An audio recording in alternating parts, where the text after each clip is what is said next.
MN Real Estate Salesperson Exam Prep. Question 1. A broker compares a buyer's desired use with zoning rules, parcel size, and market demand.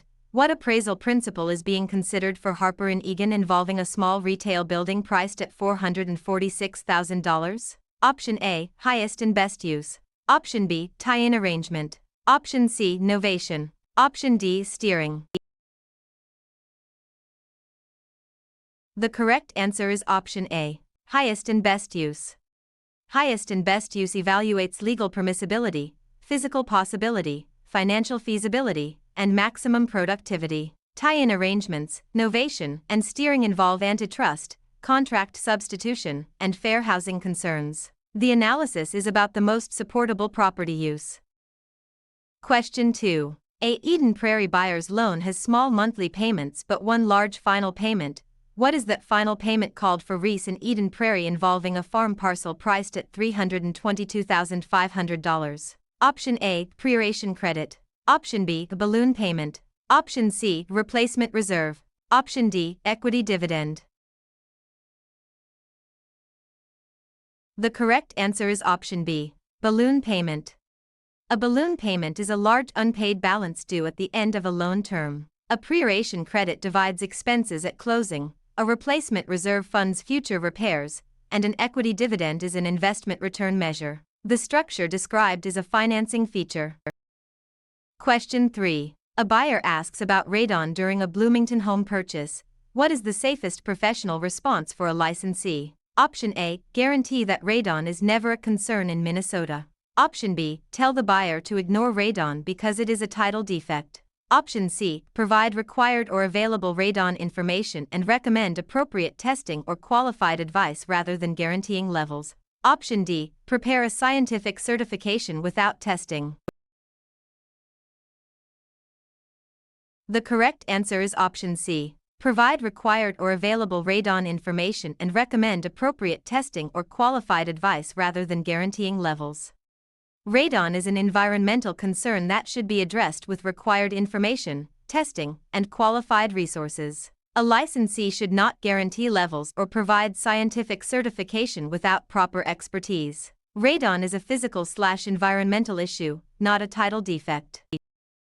Question 4. Under Minnesota licensing rules, what happens when a salesperson's association with an actively licensed broker ends for Casey and Edina involving a single-family home priced at $319,500? Option A. The salesperson may continue independently for 90 days. Option B. The salesperson automatically becomes a limited broker. Option C. The salesperson may transfer clients without broker supervision. Option D. The salesperson's license becomes inactive until proper association is restored. The correct answer is option D. The salesperson's license becomes inactive until proper association is restored. A salesperson license depends on active association with a licensed broker. Ending that association makes the license inactive, so independent practice is not allowed. Automatic broker status and unsupervised client transfers are not part of the salesperson licensing structure.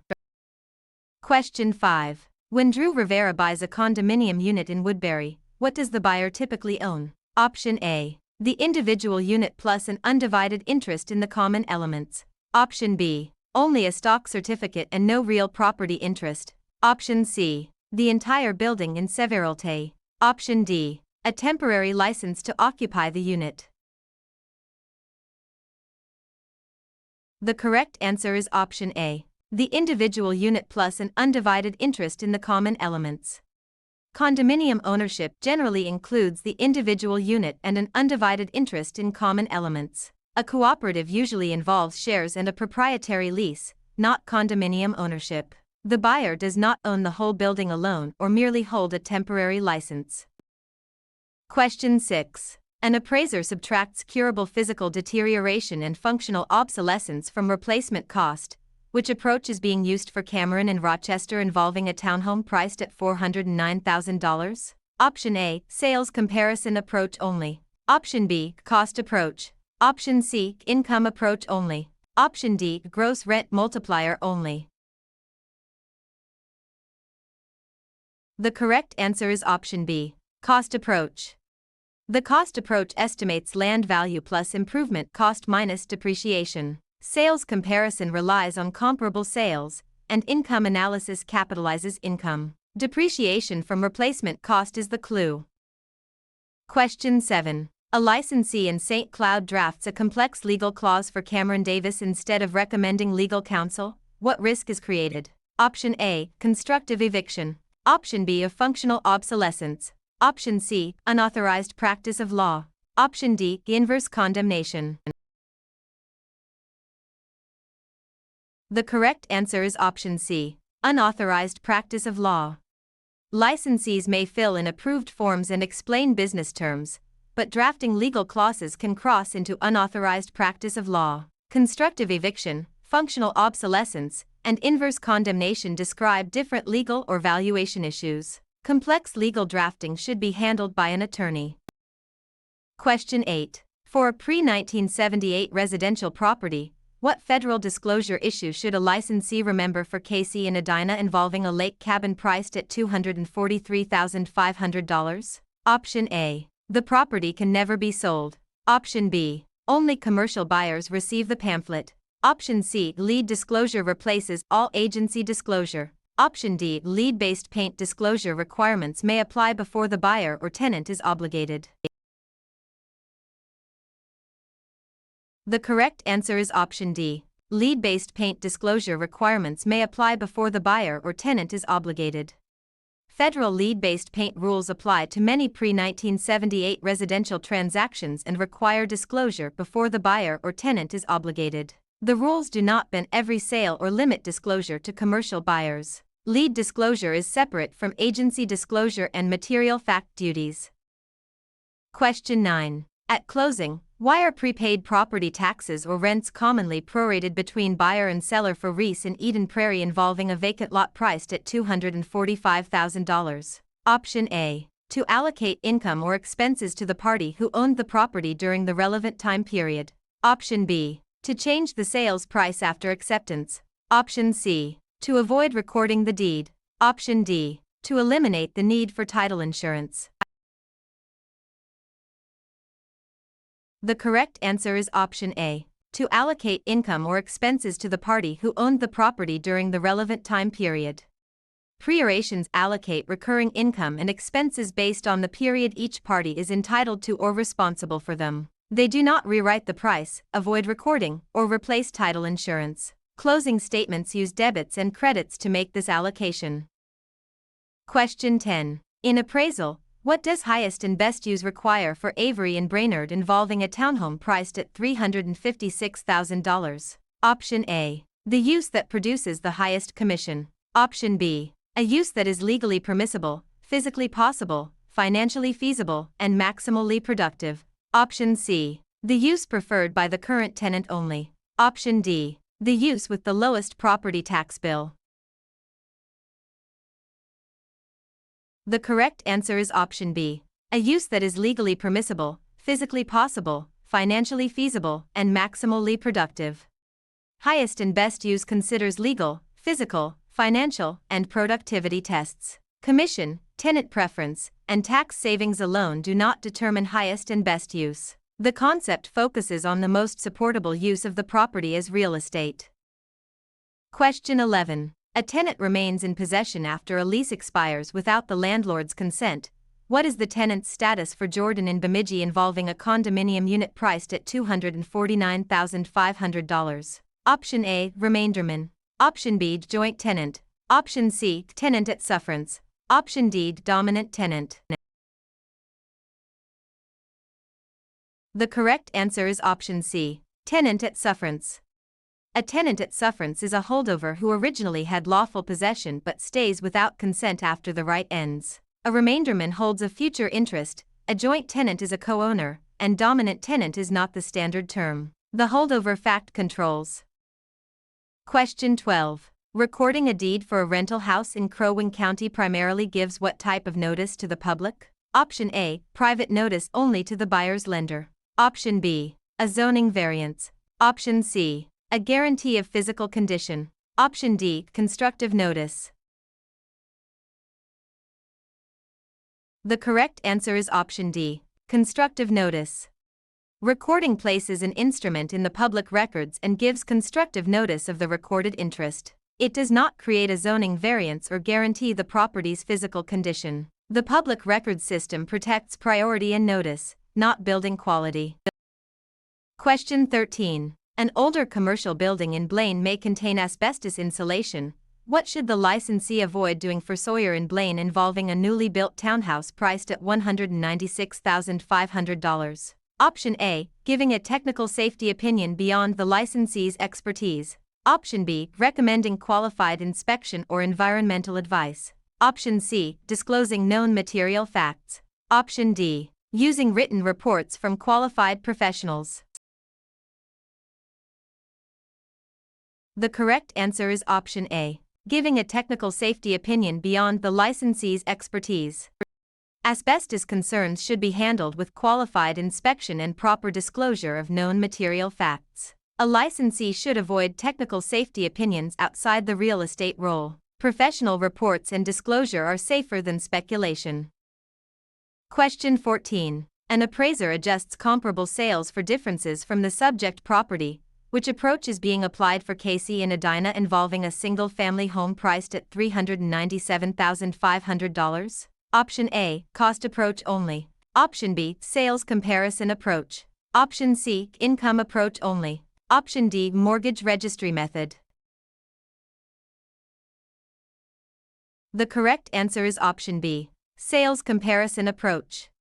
The sales comparison approach compares the subject to similar sold properties and adjusts for differences. Cost and income approaches use different inputs, and mortgage registry tax is not an appraisal method. Comparable sale adjustment is a core valuation technique. Question 15. A $361,000 sale carries a 5.5% commission. What is the total commission before any split? Option A, $72,200. Option B, $8,664. Option C, $19,855. Option D, $6,137. The correct answer is option C, $19,855. Total commission is found by multiplying the sale price by the commission rate. Down payment, discount points, and property tax calculations use different bases. The phrase before any split means the full brokerage commission is calculated first. Question 16. If one broker represents both Harper Miller and Schuyler Lee in a residential transaction, what must occur before the broker acts as a dual agent? Option A. Only the seller must consent because the seller listed the property. Option B. The broker may proceed without consent if the commission is reduced. Option C. Consent is unnecessary if two different salespersons are involved. Option D. All parties must give informed consent to the dual agency relationship.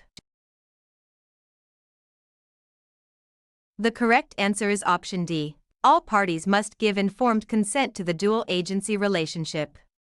Dual agency requires informed consent from the parties because the broker owes duties to both sides and cannot advocate exclusively for either one. A lower commission does not remove the conflict, and two salespersons licensed to the same broker can still create dual agency. Seller-only consent is not enough.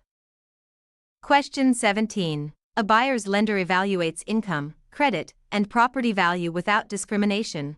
Which law commonly governs equal access to credit for Drew in Bloomington involving a vacant lot priced at $381,000? Option A, Equal Credit Opportunity Act. Option B, Statute of Frauds. Option C, Truth in Zoning Act. Option D, Rule Against Perpetuities Only.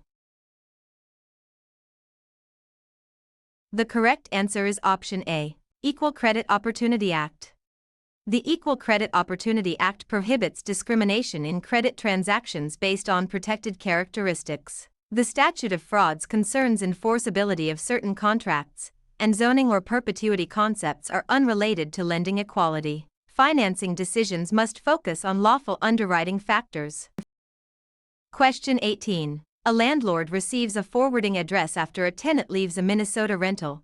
What deadline is commonly tested for returning the deposit or giving a written explanation for Hayden and Street Paul involving a duplex priced at $337,000? Option A. Within 1 year after the lease began. Option B. Within 21 days after the tenancy ends, assuming the forwarding address requirement is met. Option C. Only at the next property tax settlement. Option D. Whenever the landlord sells the building. The correct answer is option B. Within 21 days after the tenancy ends, assuming the forwarding address requirement is met. Minnesota landlord-tenant materials commonly test the 21-day security deposit return or explanation period after the tenancy ends and the forwarding address is provided. Waiting for a tax settlement, building sale, or 1-year mark does not match the standard rule. The landlord must account for the deposit promptly. Question 19. Which appraisal approach is usually most persuasive for a typical owner-occupied home in a subdivision with many recent comparable sales for Rowan in Duluth involving a farm parcel priced at $245,500? Option A. Cost approach only. Option B. Income approach only. Option C. Sales comparison approach. Option D. A front foot method only. The correct answer is option C. Sales comparison approach. The sales comparison approach is usually strongest when similar properties have sold recently in the same market. The cost approach can be useful for new or special purpose improvements, and the income approach is more relevant to income-producing property. Front foot analysis is a land valuation tool, not the main method for a typical home. Question 20. In Eden Prairie, a new applicant asks which combination best describes the salesperson licensing path in Minnesota? Option A. Be at least 21, complete only Course I, and work independently after passing the exam. Option B. Complete continuing education before any pre-license education and apply directly without a broker. Option C. Pass only the national exam and begin practicing while the application is pending. Option D. Be at least 18, complete courses 1, 2, and 3, pass the exam, associate with a broker, and receive Commerce Department approval. The correct answer is option D. Be at least 18, complete courses 1, 2, and 3, pass the exam, associate with a broker, and receive Commerce Department approval. Minnesota salesperson licensing requires age eligibility, 3 30-hour pre-license courses, examination success, broker association, and approval by the Commerce Department. The other choices either remove required courses, allow independent practice, or treat a pending application as authority to act. Those alternatives do not satisfy the licensing sequence.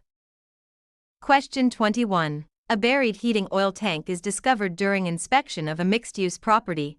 Why is this important for Finley in Woodbury involving a mixed-use property priced at $472,500? Option A. Underground storage tanks can create environmental and cleanup concerns that may affect value and use. Option B. They automatically convert the property to personal property. Option C. They prove the deed is forged. Option D. They eliminate all mortgage requirements. The correct answer is option A. Underground storage tanks can create environmental and cleanup concerns that may affect value and use.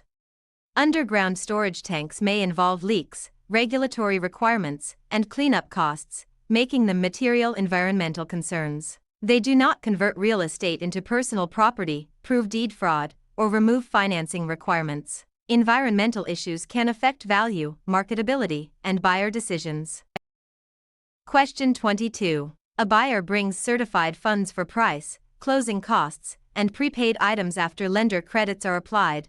What is this amount commonly called for Schuyler in St. Cloud involving a duplex priced at $408,500? Option A. Gross rent multiplier. Option B. Cash to close. Option C. Functional obsolescence. Option D. Protective list. The correct answer is option B. Cash to close. Cash to close is the amount the buyer must bring to complete the transaction after credits, loan proceeds, and closing charges are calculated. GRM is an appraisal shortcut, functional obsolescence is depreciation, and a protective list relates to override clauses. The question is about closing settlement funds. Question 23. If an override clause appears in Schuyler & Wen's listing agreement, What must the licensee provide within 72 hours after the listing expires for the clause to be effective? Option A. A new deed. Option B. A county tax appeal. Option C. A protective list. Option D. A mortgage payoff statement. The correct answer is option C. A protective list.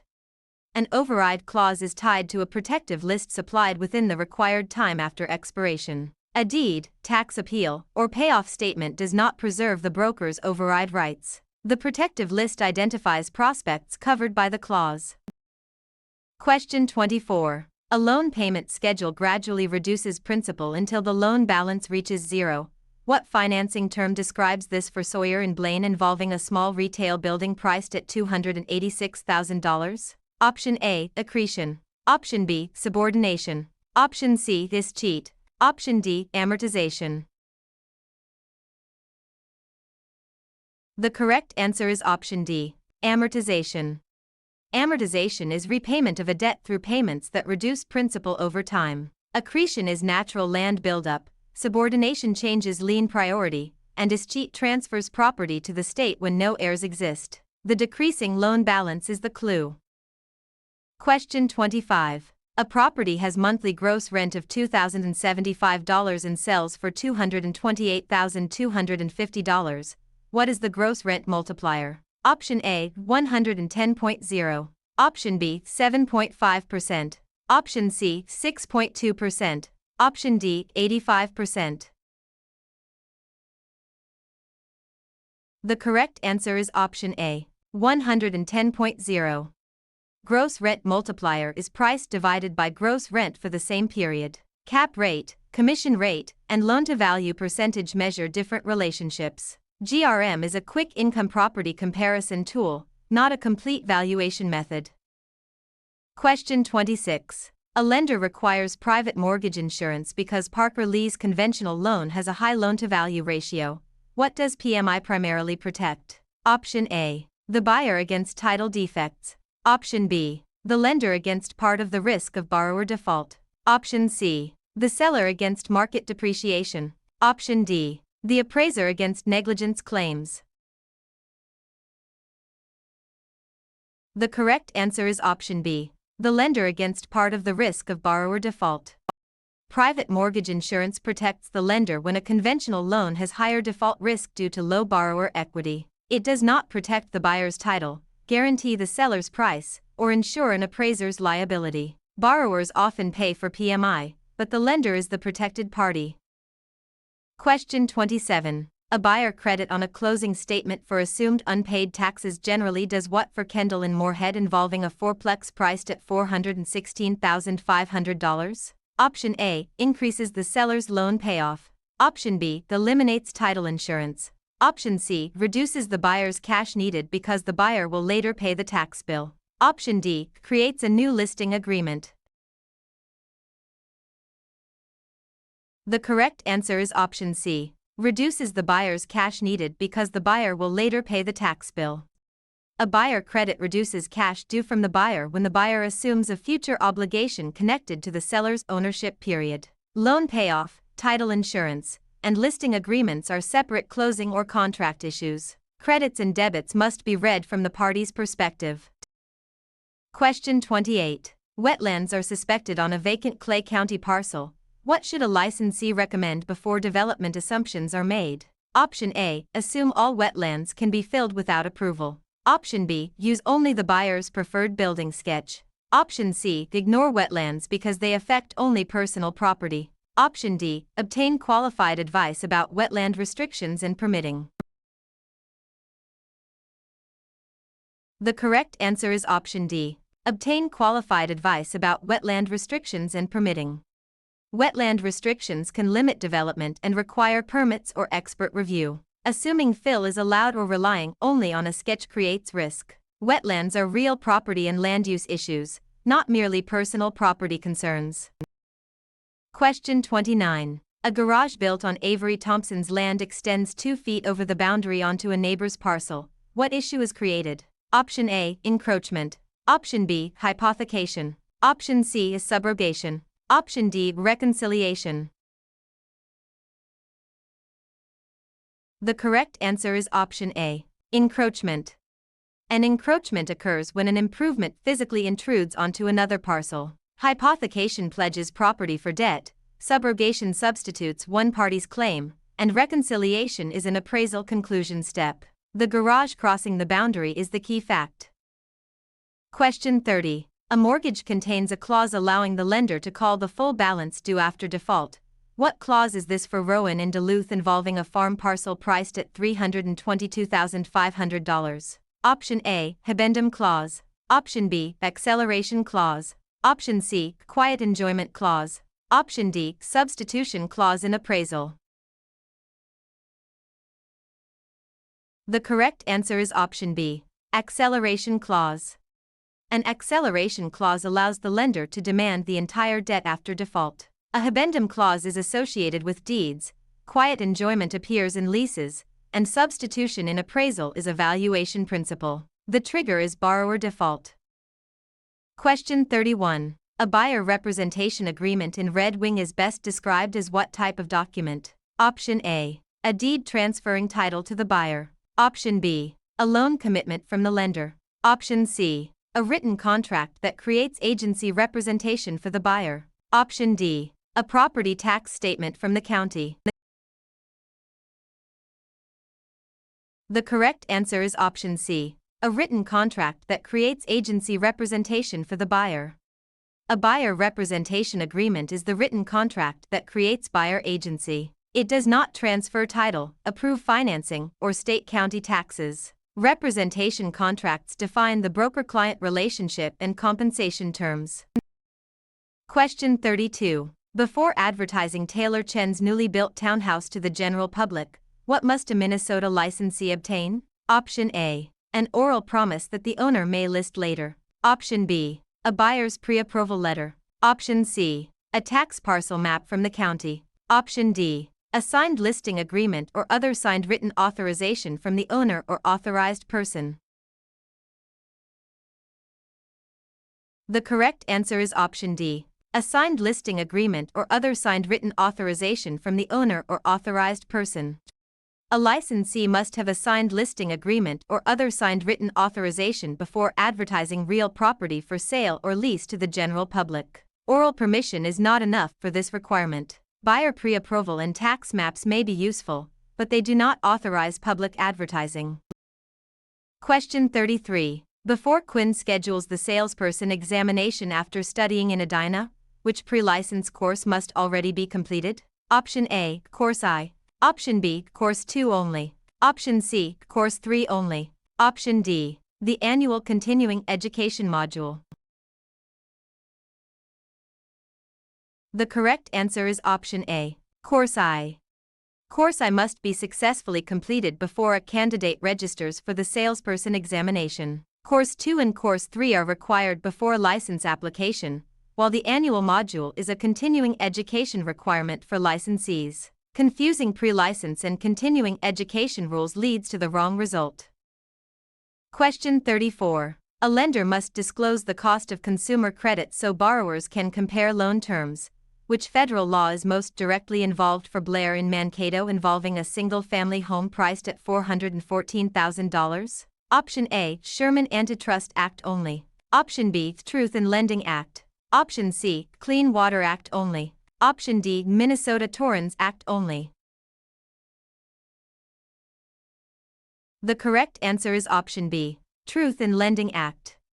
Truth in lending requires disclosure of credit terms such as APR in many consumer loans. Antitrust, environmental, and Torrens land registration laws address different areas. The question focuses on loan cost disclosure. Question 35. Which Minnesota tax is generally associated with recording a deed that conveys real property for Drew in Bloomington involving a farm parcel priced at $400,000? Option A. Mortgage registry tax only. Option B. Utility franchise fee. Option C. State deed tax. Option D. Federal gift tax return fee. The correct answer is option C. State deed tax. Deed tax is generally associated with recording a deed conveying real property. Mortgage registry tax relates to mortgage debt, while utility franchise and federal gift tax issues are outside the ordinary deed recording charge. The transaction document determines which tax applies.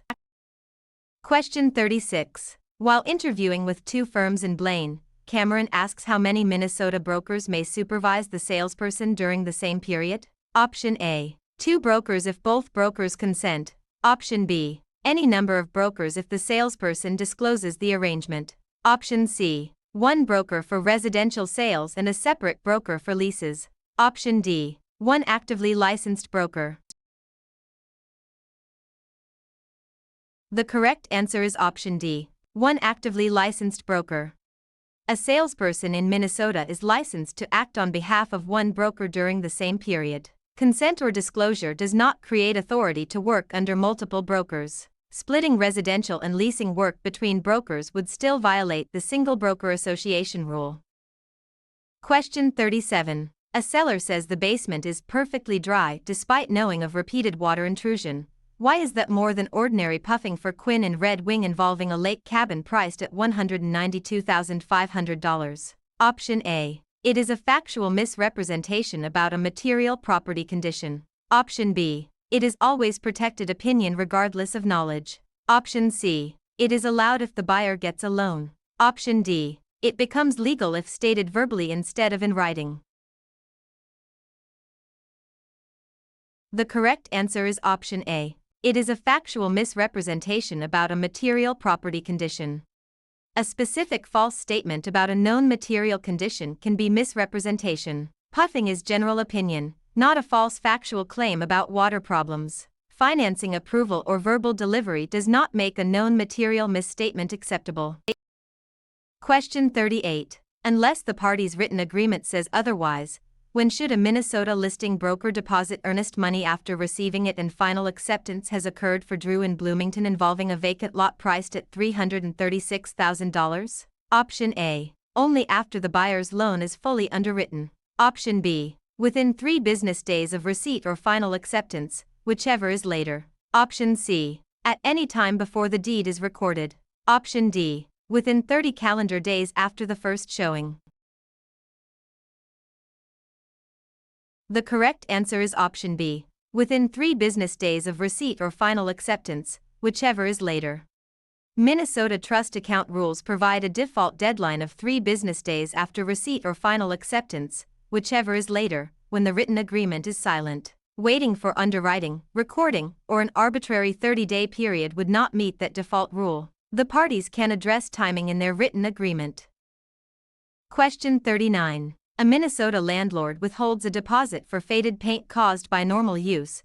Why is that deduction questionable for Hayden in St. Paul involving a rental house priced at $454,500? Option A. Deposits may be withheld only for broker commissions. Option B. All paint changes are automatically tenant damage. Option C. Normal wear and tear is not a proper basis for withholding a security deposit. Option D. The tenant must buy the property to get the deposit back.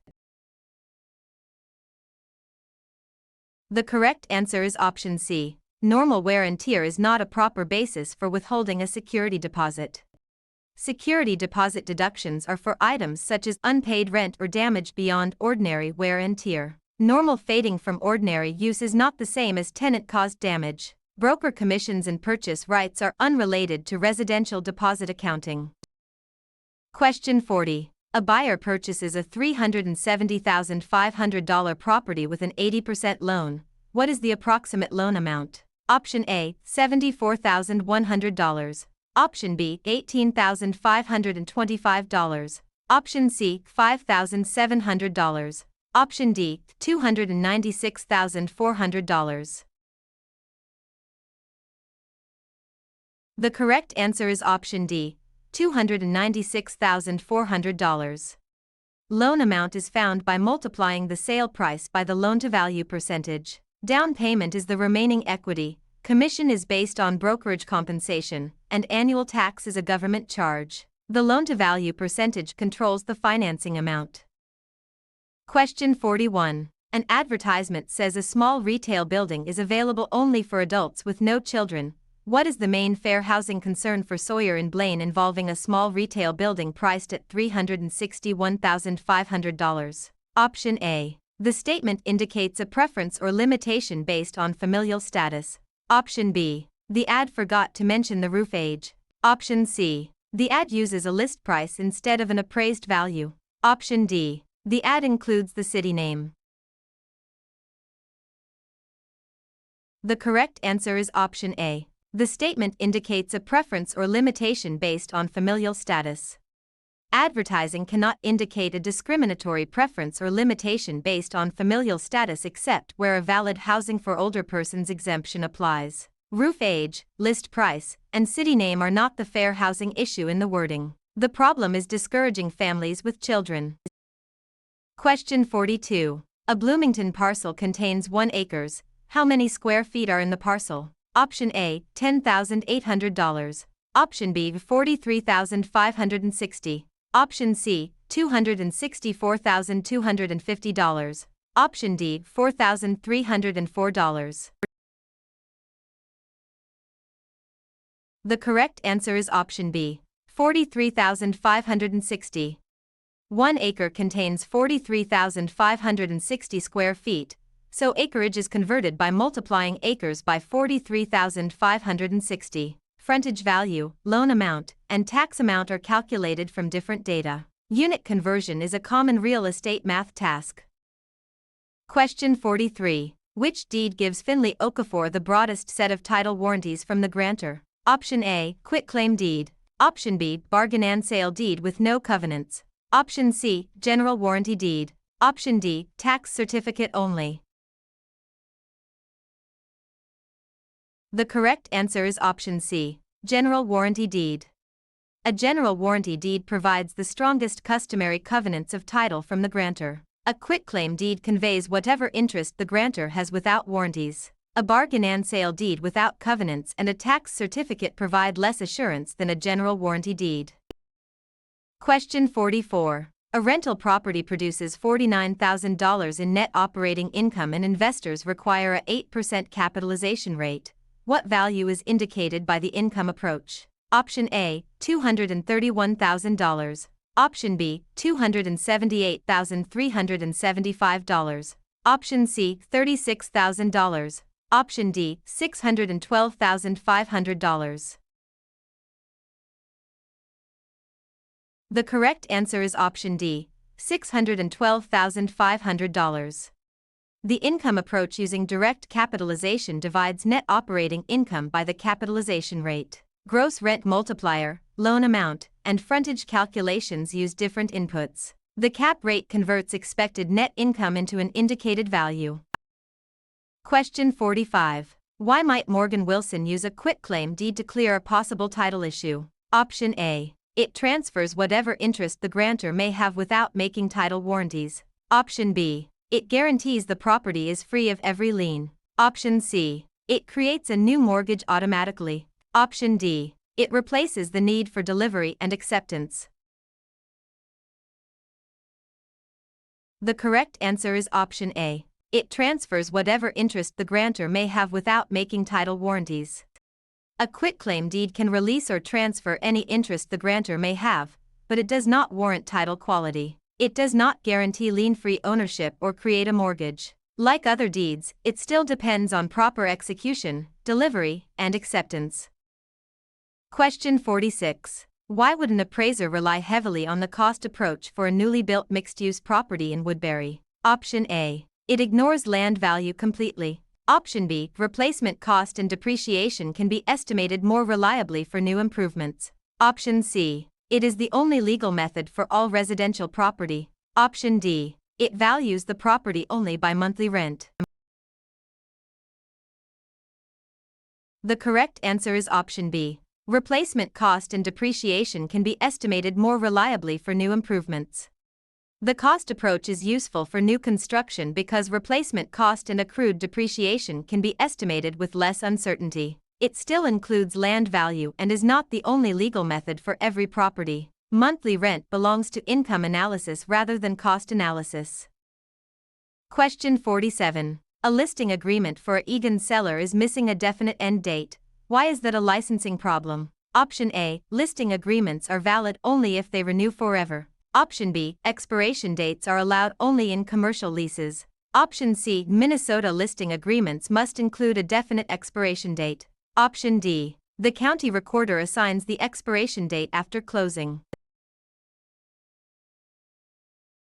The correct answer is option C. Minnesota listing agreements must include a definite expiration date. Minnesota listing agreements must be written and include a definite expiration date. Automatic indefinite listings create consumer protection concerns and do not meet the required content rules. County recorders do not supply listing agreement expiration dates. Question 48. If a St. Cloud property sells for $341,500 and the buyer obtains a 90% loan, what is the buyer's down payment? Option A, $307,350. Option B, $17,075. Option C, $752. Option D, $34,150. The correct answer is option D, $34,150. The down payment is the sale price minus the loan amount. The loan amount is the financed portion, the commission is a brokerage compensation calculation, and the tax proration allocates property taxes. Separating buyer equity from loan proceeds is a core exam math skill. Question 49. A borrower gives a mortgage on a Eden Prairie property while retaining possession. What financing concept lets the borrower pledge the property without surrendering it? Option A, hypothecation. Option B, divulsion. Option C, emblements. Option D, accession. The correct answer is option A, hypothecation. Hypothecation means pledging property as security for a debt while retaining possession. Avulsion and accession concern land or property changes, while emblements are crops. Mortgage lending commonly uses hypothecation. Question 50. A deed expressly creates survivorship between co-owners of a farm parcel.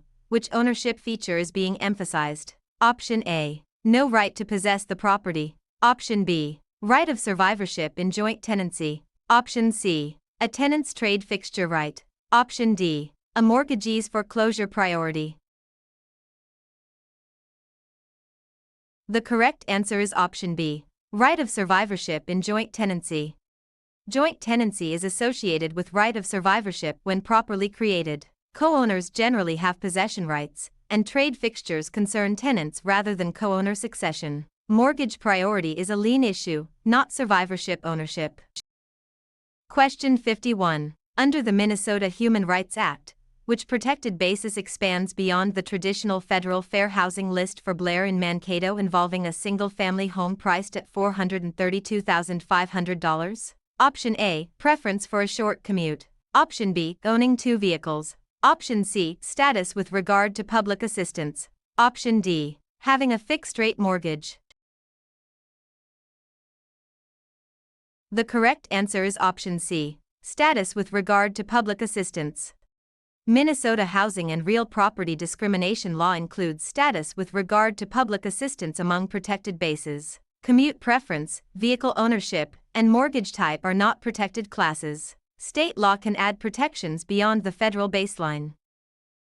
Question 52. A buyer takes title while the seller's existing loan remains in place, but the buyer does not become personally liable to the lender. What phrase best describes this for Schuyler in St. Cloud involving a rental house priced at $441,000? Option A, assuming the mortgage with release. Option B, creating a life estate. Option C, recording a quitclaim covenant. Option D, taking subject to the mortgage. The correct answer is option D, taking subject to the mortgage.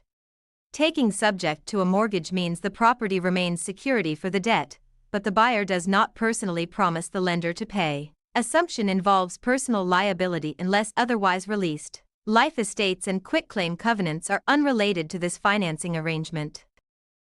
Question 53. A licensee directs families with children only toward one area of St. Cloud. What fair housing problem does that conduct create? Option A, steering. Option B, amortization. Option C, subordination. Option D, novation. The correct answer is option A, steering. Steering occurs when a real estate professional guides prospects toward or away from areas based on a protected characteristic. Amortization is loan repayment, subordination is lien priority adjustment, and novation is contract substitution. The conduct described limits housing choice and raises fair housing risk. Question 54. A buyer transfers contract rights to another buyer but remains liable unless released. What is this called for Drew in Bloomington involving a condominium unit priced at $230,500? Option A, novation with automatic release. Option B, assignment. Option C, this cheat. Option D, ad valorem taxation. The correct answer is option B, assignment.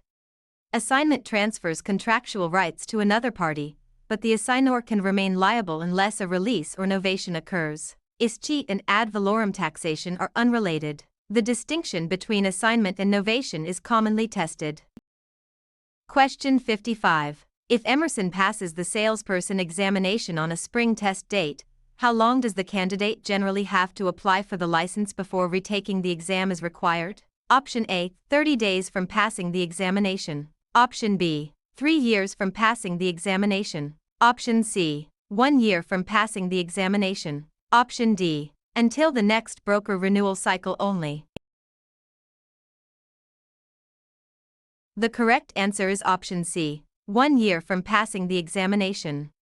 Minnesota guidance states that the salesperson license application must be made within 1 year after passing the examination. Shorter periods such as 30 days are too restrictive, and longer periods ignore the retake requirement. The broker renewal cycle does not control the candidate's examination validity period. Question 56. Under federal fair housing law, which group is a protected class in the sale or rental of housing for Finley in Woodbury involving a lake cabin priced at $447,500? Option A, credit score above 700. Option B, preference for lakefront homes. Option C, employment in real estate sales. Option D, familial status. The correct answer is option D, familial status. Familial status is a protected class under federal fair housing law. Credit score, housing preferences, and occupation in real estate are not protected classes by themselves. Housing decisions must avoid discrimination based on protected characteristics. Question 57. A rumor says a Edina home was once the site of a natural death and possible paranormal activity. Under Minnesota disclosure rules, how is that fact treated? Option A. It is not treated as a material fact that must be disclosed merely for that reason. Option B. It must always be disclosed in the listing contract. Option C. It makes the property unmarketable until court approval. Option D. It requires the buyer to receive a separate environmental report. The correct answer is option A. It is not treated as a material fact that must be disclosed merely for that reason. Minnesota law states that certain stigmatizing facts, such as suicide, natural death, or perceived paranormal activity, are not material facts requiring disclosure merely because they occurred. That does not change the duty to disclose physical defects or other material facts. Listing contracts, court approval, and environmental reports address different issues. Question 58. Which Minnesota tax is generally associated with recording a mortgage that secures debt on real property for Finley in Woodbury involving a mixed-use property priced at $202,500? Option A, personal income withholding tax. Option B, mortgage registry tax. Option C, sales tax on furniture. Option D, special assessment appeal fee. The correct answer is option B, mortgage registry tax. Mortgage registry tax is tied to the recording of a mortgage securing debt. Personal income withholding, furniture sales tax, and assessment appeals are different issues. The exam often distinguishes mortgage registry tax from deed tax. Question 59. A landlord in Winona deducts from a security deposit for unpaid rent and damage beyond ordinary wear and tear. What makes those deductions more defensible for Taylor in Winona involving a newly built townhouse priced at $203,500? Option A. They are based only on the landlord's dislike of the tenant. Option B. They include normal fading of paint from ordinary use. Option C. They are tied to permitted reasons and supported by a written explanation. Option D. They are taken without notice because deposits are always non-refundable. The correct answer is option C. They are tied to permitted reasons and supported by a written explanation. Minnesota security deposit deductions are generally tied to unpaid obligations or damage beyond ordinary wear and tear, with a written explanation when money is withheld. Personal dislike, normal wear, and treating every deposit as non-refundable are not defensible bases. Documentation is essential in landlord-tenant accounting. Question 60. At closing, a seller debit for unpaid property taxes usually means what for Hayden in St. Paul involving a duplex priced at $397,000? Option A. The buyer is paying the seller's commission twice. Option B. The lender has forgiven the loan. Option C. The deed has failed to convey title. Option D. The seller is being charged for the portion owed for the seller's period of ownership. The correct answer is option D. The seller is being charged for the portion owed for the seller's period of ownership. A seller debit reduces the seller's proceeds for an amount the seller owes, such as the seller's share of property taxes. It does not double a commission, forgive a loan, or prove the deed failed. Debits and credits allocate amounts between the parties. Question 61. At the end of a Minnesota tenancy, what must a landlord generally do with the tenant's security deposit after receiving a forwarding address for Riley in Stillwater involving a condominium unit priced at $260,500? Option A. Return the deposit plus interest or provide a written explanation of lawful deductions within the required time. Option B. Keep the entire deposit automatically as a cleaning fee. Option C. Apply the deposit to the broker's commission. Option D. Record the deposit with the county as a deed restriction. The correct answer is option A. Return the deposit plus interest or provide a written explanation of lawful deductions within the required time. Minnesota law requires the landlord to return the deposit with interest or provide a written explanation for lawful deductions within the required period. Automatic forfeiture, commission payment, and county deed restrictions do not match the security deposit rules. Security deposits remain tenant funds unless a lawful deduction applies. Question 62. If Rowan Peterson pays interest only for the first month on a $283,900 loan at 6.2%, approximately what is 1 month's interest? Option A, $2,839. Option B, $1,479. Option C, $2,700. Option D, $39,000. The correct answer is option B, $1,479. Monthly interest is calculated by multiplying the loan balance by the annual rate and dividing by 12. Points, tax proration, and front foot value use different formulas and bases. Interest calculations test careful conversion from annual to monthly rates. Question 63. An easement benefits a neighboring parcel by allowing driveway access across Harper Okafor's land. What type of easement is most likely? Option A, personal license only. Option B, trade fixture. Option C, easement appurtenant. Option D, a mechanic's lien. The correct answer is option C, easement appurtenant.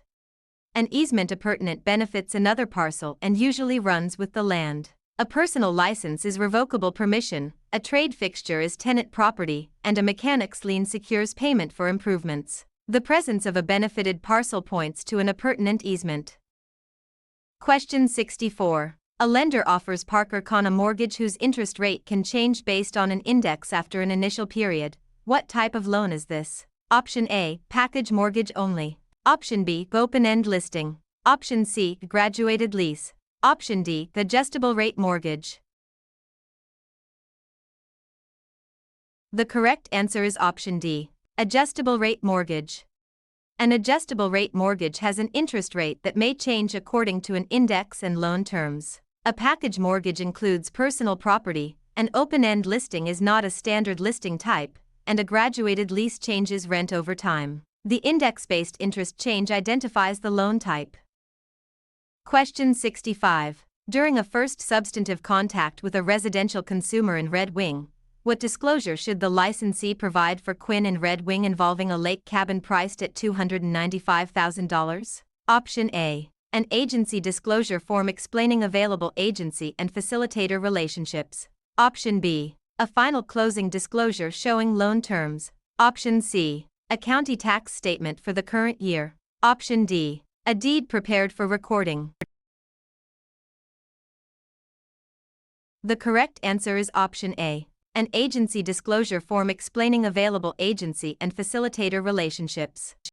Minnesota requires an agency disclosure form at the first substantive contact in residential transactions covered by the statute. The form explains representation choices and facilitator status before the consumer decides whether to enter a representation contract. Closing disclosures, tax statements, and deeds serve different functions later in the transaction. Question 66. In a gross lease for a Bloomington office, which cost structure is most typical for Drew in Bloomington involving a farm parcel priced at $426,000? Option A. The tenant pays all property taxes, insurance, and maintenance separately. Option B. The landlord pays most property operating expenses from the rent received.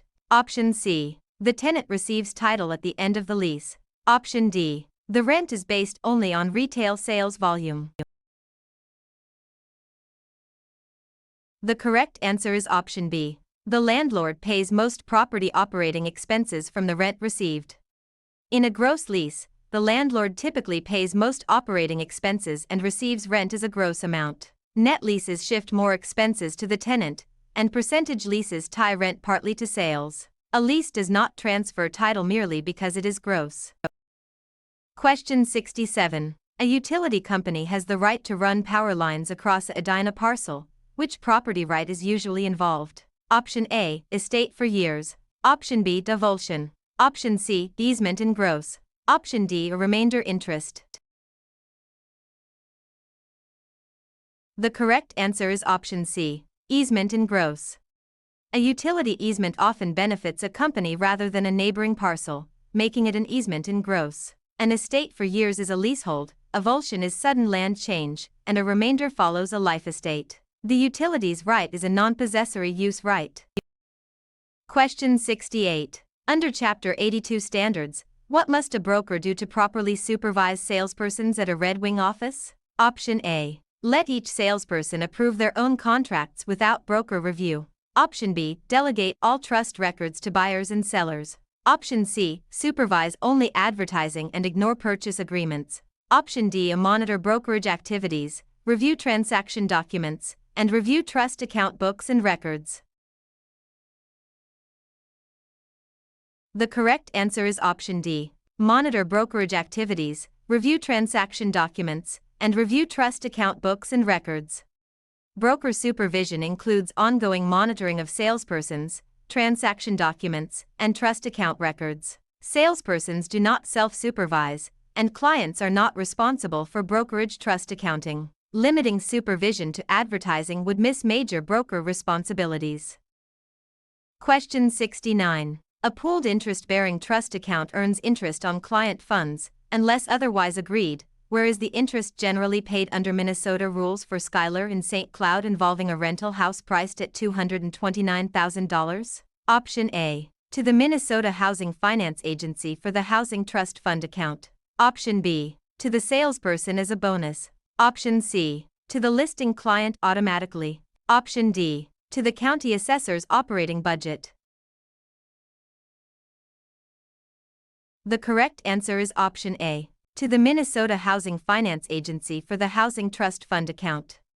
Minnesota rules direct interest from pooled trust accounts, less reasonable costs, to the Minnesota Housing Finance Agency for the Housing Trust Fund account unless the parties specify otherwise. The salesperson, listing client, and county assessor are not the default recipients. Trust account interest is regulated separately from commission.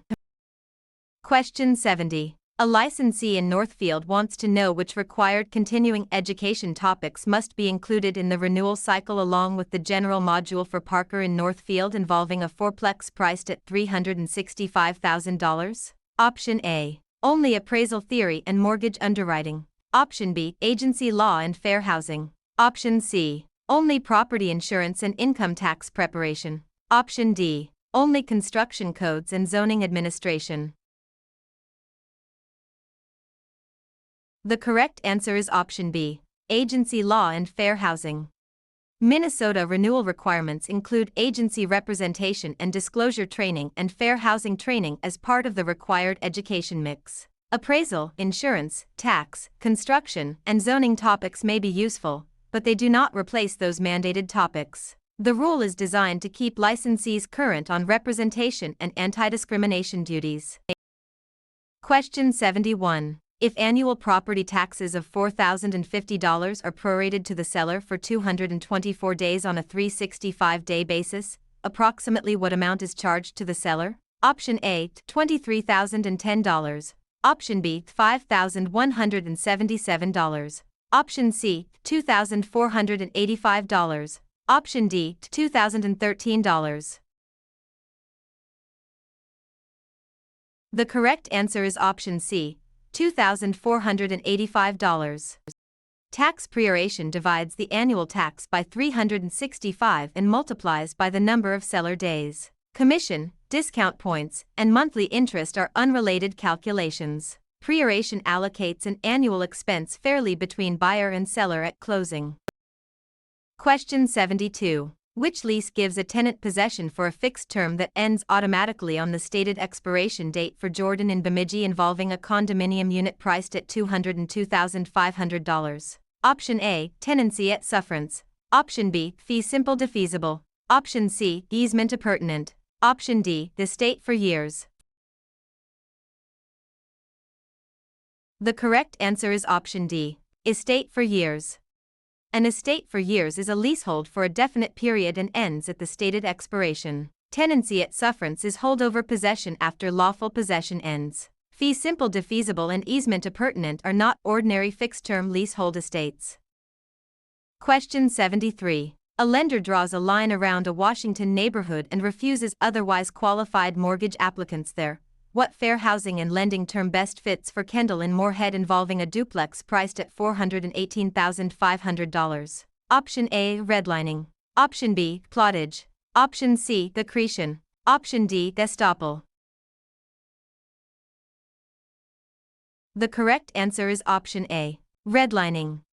Redlining is denying or limiting credit in an area for discriminatory reasons rather than evaluating individual qualifications. Plottage relates to value from assemblage, accretion is natural land buildup, and estoppel prevents inconsistent claims. Area-based discriminatory lending violates fair lending principles.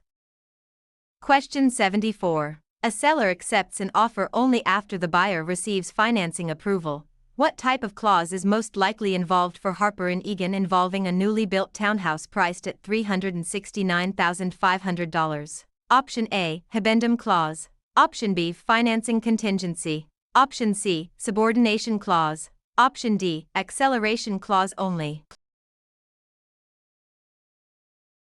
The correct answer is option B, financing contingency. A financing contingency makes performance depend on loan approval or financing terms. A habendum clause appears in deeds, subordination changes lien priority, and acceleration makes a debt due after default. The condition involves financing approval. Question 75. A borrower signs a promissory note and mortgage to finance a Moorhead home. What does the note do for Kendall in Moorhead involving a rental house priced at $355,500? Option A, transfers title to the lender at closing. Option B, sets the zoning classification. Option C, creates the borrower's personal promise to repay the debt. Option D, records the deed tax payment. The correct answer is option C, creates the borrower's personal promise to repay the debt. The promissory note is the borrower's promise to repay according to the loan terms. The mortgage secures that promise with a lien on the property. Zoning, title transfer, and deed tax are separate matters. Question 76. If Morgan Nolan tells the licensee that the seller will not perform under the signed purchase agreement, what must the licensee do? Option A, keep the information confidential until the closing date. Option B, cancel the agreement without telling the buyer. Option C, disclose only if the seller misses a loan contingency. Option D, immediately disclose the stated intent not to perform to the other party or parties. The correct answer is option D. Immediately disclose the stated intent not to perform to the other party or parties. A licensee put on notice that a party will not perform according to the transaction agreement must disclose that intent to the other party or parties. Keeping the information secret would mislead the other side. The rule is different from a party's inability to satisfy a contingency. Question 77. A listing contract says it may be cancelled only under certain stated conditions. Why does that matter for Skylar in St. Cloud involving a rental house priced at $382,500? Option A. Minnesota listing agreements must explain whether cancellation is allowed and the terms for cancellation. Option B. Cancellation terms are never allowed in listing agreements. Option C. Only the buyer may cancel a seller's listing. Option D. The broker can cancel only by recording a deed. The correct answer is option A. Minnesota listing agreements must explain whether cancellation is allowed and the terms for cancellation. Minnesota listing agreements must include a clear statement explaining if the agreement may be cancelled and the cancellation terms. The issue is contract clarity, not deed recording or buyer control. Stated cancellation terms help prevent disputes. Question 78. After passing the examination, Finley wants to submit a Minnesota salesperson license application immediately. Which education requirement still must be met before applying? Option A. Only course I is ever required for the license. Option B. Courses 2 and 3 must be successfully completed if they have not already been completed. Option C. A broker's 30-hour course must replace course 3. Option D. No additional education is needed once the exam is passed. The correct answer is option B. Courses 2 and 3 must be successfully completed if they have not already been completed. Course I opens exam eligibility, but courses 2 and 3 must be completed before the salesperson license application. Passing the exam does not erase the remaining pre-license education requirement. The other options either omit required courses or invent a broker-only replacement course. Question 79. In a dual agency situation in Winona, why must the licensee avoid advocating exclusively for one party? Option A. The broker becomes a government mediator. Option B. The buyer automatically becomes the broker's only client. Option C. The broker owes duties to both buyer and seller within the limits of dual agency. Option D. The seller's broker relationship disappears at acceptance. The correct answer is option C. The broker owes duties to both buyer and seller within the limits of dual agency. Dual agency means the broker owes duties to both sides and must work within those limits. The broker is not converted into a government mediator, and neither party becomes the only client. Acceptance of an offer does not eliminate the agency relationship or the disclosure limits. Question 80. A property manager collects rent for an owner in Brainerd.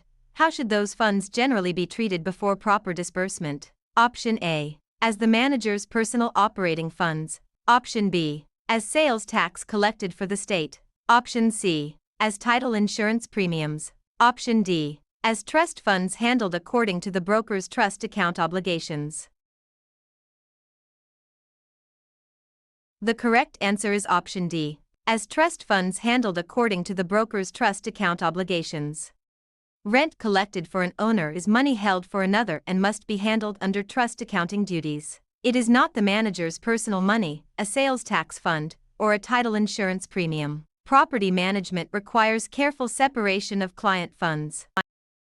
Question 81. A social media ad for a newly built townhouse in Blaine uses a team name. What must the advertisement clearly and conspicuously display? Option A. The real estate brokerage name. Option B. Only the salesperson's nickname. Option C. Only the property street address. Option D. Only the team logo without the brokerage. The correct answer is option A. The real estate brokerage name. Minnesota advertising rules require the brokerage name to be clearly and conspicuously displayed. A team name may be used only with broker authorization and the brokerage name still must appear. Nicknames, street addresses, and logos do not replace the required brokerage identification. Question 82. During a Red Wing license renewal review, which continuing education schedule best matches Minnesota salesperson requirements? Option A, 10 hours every 4 years with no annual deadline. Option B, 30 hours before the June 30th renewal deadline, with at least 15 hours completed before the previous June 30th. Option C, 30 hours only during the first licensing year. Option D, only the required module with no other continuing education. The correct answer is option B, 30 hours before the June 30th renewal deadline, with at least 15 hours completed before the previous June 30th. Minnesota salespersons generally need 30 hours of continuing education before the June 30th renewal deadline, with at least 15 hours due before the previous June 30th. The other options understate the hours, remove the annual structure, or treat the module as the only requirement. Continuing education must be completed in the proper license period. Question 83. If assessed value is $181,900 and the tax rate is 25 mils, what is the annual property tax? Option A, $1,061. Option B, $1,819. Option C, $4,548. Option D, $32,100. The correct answer is option C, $4,548. A mil is $1 per $1,000 of assessed value, so the tax is assessed value multiplied by mils divided by 1,000. Monthly interest, points, and down payment are financing calculations. Millage questions require converting mils to a decimal rate. Question 84. A factory closure outside the neighborhood reduces demand for nearby homes. What type of depreciation does this suggest for Blair in Mankato involving a single-family home priced at $340,000? Option A, physical deterioration only. Option B, a functional obsolescence only. Option C, accession. Option D, external obsolescence. The correct answer is option D, external obsolescence. External obsolescence is value loss caused by factors outside the property, such as economic changes or adverse surroundings. Physical deterioration is wear and tear, while functional obsolescence is internal design deficiency. A factory closure is external to the property. Question 85. A tenant with a disability asks for an assigned accessible parking space near the entrance. What fair housing concept is most directly involved for Rowan in Duluth involving a condominium unit priced at $366,000? Option A, reasonable accommodation. Option B, adverse possession. Option C, yield spread premium. Option D, defeasance clause. The correct answer is option A, reasonable accommodation. A reasonable accommodation is a change in rules, policies, or services that may be needed for a person with a disability to use and enjoy housing. Adverse possession concerns ownership claims, yield spread premiums concern loan compensation, and defeasance clauses concern loan satisfaction. The requested parking change involves access to housing. Question 86. In a lien theory mortgage state such as Minnesota, what does the mortgage usually give the lender for Sawyer and Blaine involving a small retail building priced at $295,000? Option A, immediate ownership and possession of the property. Option B, a lien securing repayment while the borrower retains title. Option C, a life estate measured by the borrower's life. Option D, a leasehold estate for the loan term. The correct answer is option B, a lien securing repayment while the borrower retains title. In lien theory, the mortgage gives the lender a security lien rather than immediate title and possession. The borrower retains legal title unless foreclosure changes ownership. Life estates and leaseholds are different interests, not the ordinary mortgage relationship. Question 87. A deed gives Taylor possession for life, then ownership passes to Skylar Nolan. What interest does Skylar Nolan hold before Taylor's death? Option A, leasehold estate. Option B, easement in gross. Option C, remainder interest. Option D, mortgage lien. The correct answer is option C, remainder interest. A remainder interest is a future interest that becomes possessory after a life estate ends. A leasehold is a tenant's possession, an easement in gross is a use right, and a mortgage lien secures debt. The buyer's right follows the life tenant's measuring life. Question 88. What is the main purpose of an owner's title insurance policy for Quinn Okafor? Option A. To insure the roof against storm damage. Option B. To guarantee future market appreciation. Option C. To replace the need for a purchase agreement. Option D. To protect against covered title defects that existed before the policy date. The correct answer is option D. To protect against covered title defects that existed before the policy date. Owner's title insurance protects against covered past title defects, liens, or ownership issues discovered after closing. It is not property casualty insurance, an appreciation guarantee, or a substitute for the purchase contract. Title insurance focuses on ownership risk, not physical damage or investment performance. Question 89. A salesperson tells owners in Mankato to sell quickly because people from a protected class are moving nearby. What prohibited practice does this describe for Blair in Mankato involving a lake cabin priced at $450,500? Option A. Blockbusting. Option B. Reconciliation. Option C. Hypothecation. Option D. Assemblage. The correct answer is option A. Blockbusting. Blockbusting uses fear or panic about protected class changes to induce owners to sell or rent. Reconciliation is an appraisal step, hypothecation pledges property as loan security, and assemblage combines parcels. The key issue is discriminatory pressure on owners. Question 90. Which event usually allows trust funds in a Minnesota real estate transaction to be disbursed for Hayden and St. Paul involving a duplex priced at $274,000? Option A. A verbal request from one salesperson. Option B. Closing of the transaction, written agreement of the parties, statutory affidavit, or court order. Option C. A social media announcement that the deal is done. Option D. The buyers hope to renegotiate after closing. The correct answer is option B. Closing of the transaction, written agreement of the parties, statutory affidavit, or court order. Trust funds may be disbursed only under recognized authority such as closing, written agreement, applicable statutory affidavit, or court order. A verbal request or social media post does not provide the necessary authority. A buyer's later wish to renegotiate is not a trust fund disbursement event. Question 91. Why is the Minnesota agency disclosure form given to Sawyer Garcia not enough by itself to create representation? Option A. It automatically creates dual agency for every transaction. Option B. It replaces all purchase agreement requirements. Option C. It is a disclosure only, and representation requires a written listing contract or buyer representation contract. Option D. It gives the consumer a license to sell property. The correct answer is option C. It is a disclosure only, and representation requires a written listing contract or buyer representation contract. The agency disclosure form informs consumers about relationship options but does not create representation. Representation requires a written contract such as a listing agreement or buyer representation contract. The other choices confuse disclosure with dual agency, purchase contracts, or licensing authority.